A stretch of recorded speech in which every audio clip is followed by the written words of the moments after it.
제가 만약에 문갈이라면 어떤 대선 구도를 생각하겠습니까? 일단 대선에서 문에 대한 심판, 문 말고 모든 것은 오케이. 그러니까 문에 대해서는 무조건 심판하고 지우고 청산하자. 이런 구도로 되어가는 것을 아마 제일 문은 두려워할 겁니다. 자, 그래서 문이 대선에서 자신이 화두가 되지 않고 자기는 마치 겉으로 볼 때 심판자의 위치에 가고 현재 여당과 야당이 싸우는 이런 모양새로 만들고 그러면서 사실은 대선을 개입하고 주물러서 자기가 원하는 대로 만들어 갈 겁니다. 자, 영어 수거에 anything but이라는 말이 있죠. 그래서 anything but 문 하면 문 빼고 아무거나, anything except 문 빼고 아무거나 이런 뜻이죠.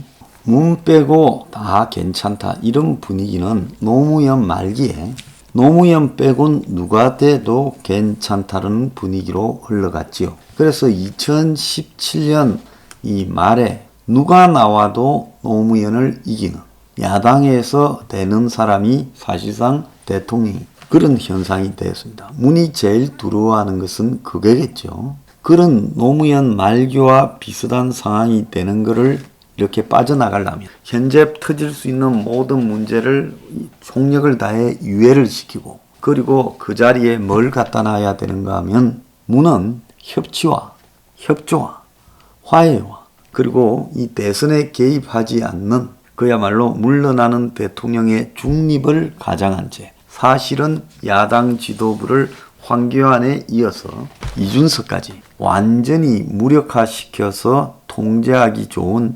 핀란드화를 도모할 겁니다.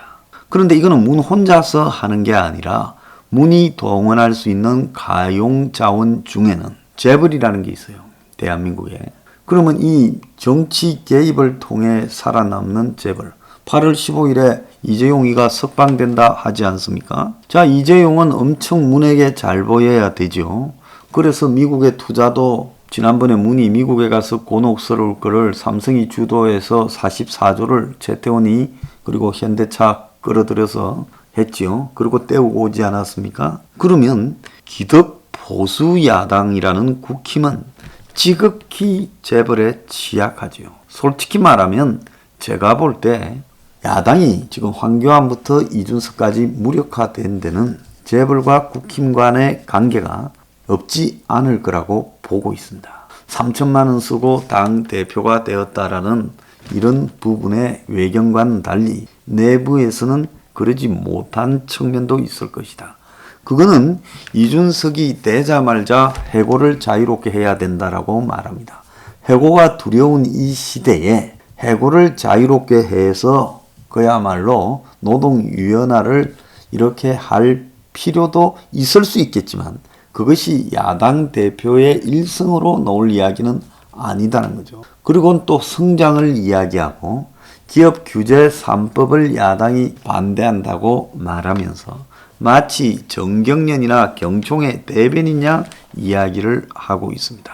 이거는 이미 이준석과 이 재벌 자본 권력 간의 결탁이 끝났다라는 걸 의미하는 겁니다. 앞으로도 이준석이 이들 기득권 자본 권력에 어떻게 복무하는지를 여러분들은 아주 낱낱이 보게 될 겁니다. 이런 거는 과학이에요. 그래서 이런 거는 오차가 있을 수가 없습니다. 왜? 거래는 과학이죠. 그렇지 않습니까?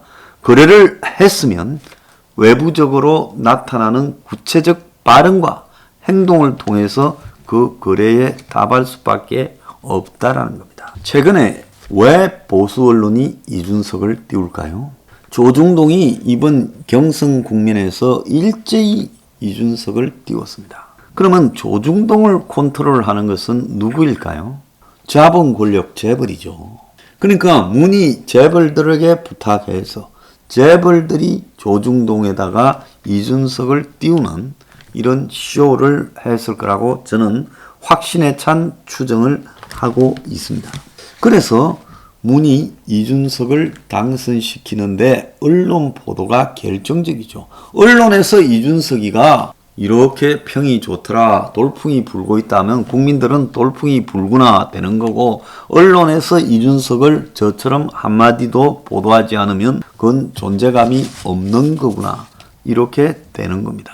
자, 지금 이 대한민국의 썩은 언론들이 내가 곳곳에서 확인하고 있어요.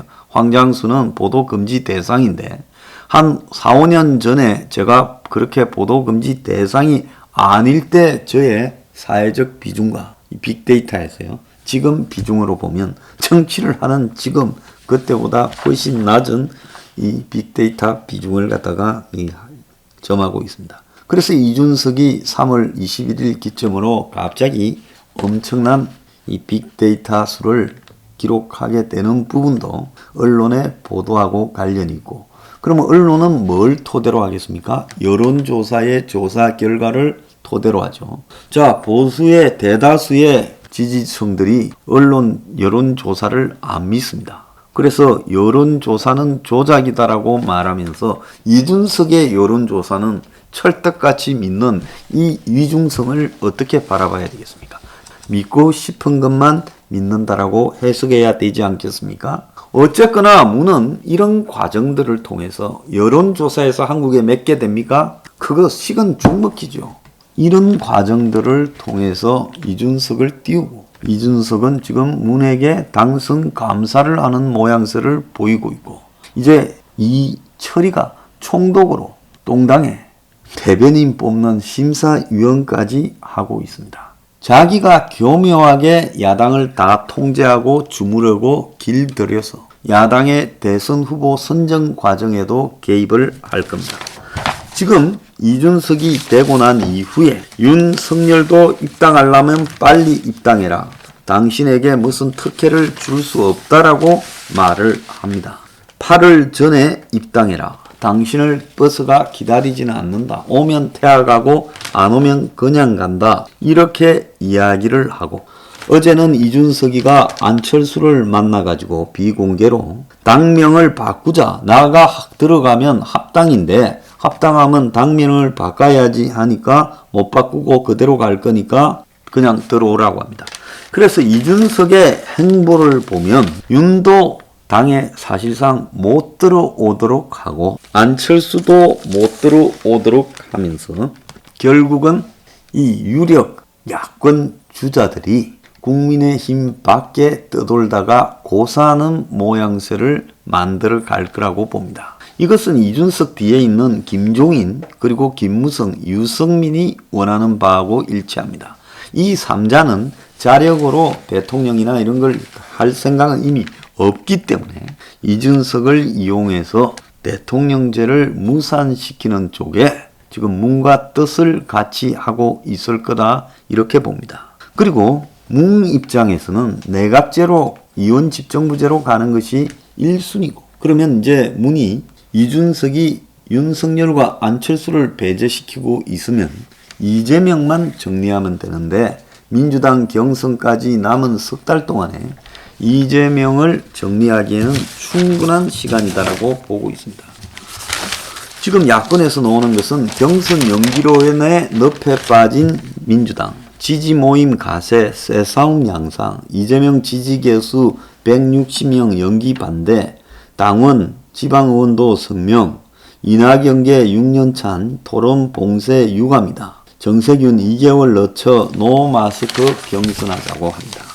자, 9월 경선 날짜가 오기 전에 아마 제가 볼 때 이재명 주변에서 무슨 일이 생길 거라고 보고 있습니다. 과거에 2022년에 이인재가 대세를 점하고 있을 때 이인재 주변에서 무슨 일이 생겼습니다. 경선 진행 중이에요. 그때 저는 이인재에게 민주당에 있을 때입니다. 굉장히 어려운 일이 벌어질 것이다. 내가 들었다. 당신 조심하라 했는데 코웃음 치더라고요. 그러더만은 그 어려운 꼴을 다 겪었습니다. 마찬가지로 제가 볼 때 이재명에게 그런 일들이 벌어질 겁니다. 이미 국정원장 박지원은 당시 청와대에 있으면서 비서실장으로 그런 일들을 잘 수행해 본 경험이 있는 자입니다. 그러면 이재명을 제거한다고 보면 어떻게 되겠습니까? 결국은요, 이제 내각제로 갈 수도 있고요. 윤석열과 이재명을 제거하면, 그러니까 이원 집정부제로 갈 수 있고, 또 한편으로는 견이 시간상의 촉박함에 밀려서 행여나 안 될 경우에는 문이 윤석열을 국민의힘에 입당시켜서 국민의힘 속에 윤석열이 후보가 되면 윤석열에게 어떤 행태로든 문의 기대가 좌절될 겁니다. 그렇기 때문에 문이 원하는 가장 중요한 핵심은 윤석열을 견제하고 계속 수사할 듯이 압박하면서 다른 한편으로 윤이 좀 꺼져가려면 또 조금 받쳐주면서, 그래서 윤에 대해서 불가금 불가원으로 계속 끌고 가며 보수의 지지율을 윤이 계속 점하고 있고, 만약에 개헌이 실패하면 윤이 중도에서 국민의힘에 입당하지 않고 세를 좌우에서 모아가지고 제3 후보로서 대통령이 되는 것을 밀어줄 수도 있을 거라고 봅니다. 이미 이 둘 사이에 서로 안 믿으면서도 그런 정도의 교감은 하고 있다고 봅니다. 어제 윤석열이 정확하게 저의 이런 추정을 뒷받침하는 이야기를 했는데요. 탈진보 세력도 규합한다, 이렇게 말을 했습니다. 문 정권에 실망한 인사라도 아울러겠다. 압도적 정권 교체를 해야 되기 때문에 우파뿐만 아니라 중도 좌파 중에도 현재 문 좌파를 탈피한 사람들은 다 수용을 하겠다. 그래서 중도 확장을 하는 밑그림을 그리겠다라고 말하고 있습니다. 자, 이걸 볼 때 안철수가 이제 저 국민의힘으로 들어가는 부분이 어렵게 되면 안철수가 윤하고 만날 가능성이 있습니다. 그러면 윤석열, 안철수 이렇게 해서 창당 과정을 거치게 될 때 제가 볼 때 아마 민주당에서도 시간이 지나면 좀 가세할 거라고 보고 있습니다. 대선이 너덜너덜해진 이재명, 그리고 중도에 있는 윤석열, 국민의힘 후보 이렇게 될 수 있는데, 국민의힘의 후보가 아마 지지율이 윤한테 계속 밀려갈 수 있겠죠. 문이 작정하고 윤을 적당히 띄운다면요. 그래서 계속 이 윤에게 이 자극을 주고 윤이 버티는 척 하면서 가면 윤 지지율은 어느 정도 유지되고 국민의힘의 어떤 후보보다도 지지율은 높을 거라고 봅니다. 이 상황에서 패배가 확실히 되는 국민의힘 쪽에서는 윤과 단일화를 하자라고 하게 될 겁니다. 그래서 그렇게 단일화가 되면 아마 국민의힘 후보가 안철수가 오세훈한테 졌듯이 질 가능성이 크죠. 자, 그렇게 되면 결국은 보수의 후보가 사라진 채 중도 윤과 너덜너덜해진 좌파 이재명의 싸움이 될 수 있고, 이 싸움에서 윤이 압도적 승리를 하게 될 겁니다. 이 경우에 제가 묻습니다. 보수가 승리한 겁니까? 문가리가 승리한 겁니까? 당신들은 어떤 판이 지금 흘러가고 있는지 감이 오십니까? 그런데도 불구하고 이 보수판에 그래도 수준이 좀 낮다 하는 원로들조차도 이준석을 찌띄우고 떠들고 있습니다. 자기가 인생에서 자기 목표를 성취 못했을 때 이 밑에 후배 세대를 위해서 밑거름이 되고 그리고 씨앗이 되겠다고 썩어서 그걸 자처해야지, 뭘 하겠다고 할 때 진실을 말할 수 없습니다. 욕심이 들어가는 순간에요. 저보고 모두 깐다 이렇게 말을 하지만 이렇게 말을 할 때는 욕심을 버려야 되기 때문에 이렇게 모두 깔 수 있습니다.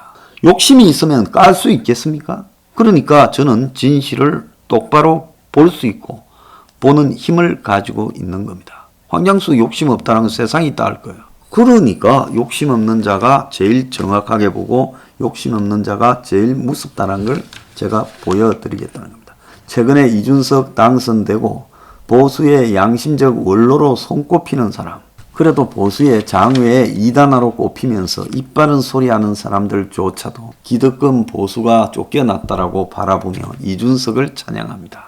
왜 그런 줄 아십니까? 욕심이 있거나 철학이 없기 때문에 그런 겁니다. 사람은요, 지식인이라고 자신을 가장해도요, 결정적일 때 지식인인가 지식인이 아닌가가 드러납니다. 지금 저한테 돌을 많이 던지죠. 이 방송 보면서 욕하는 인간들 많을 겁니다. 내 말이 맞는지 안 맞는지 두고 보면 몇 달 뒤에 밝혀질 겁니다.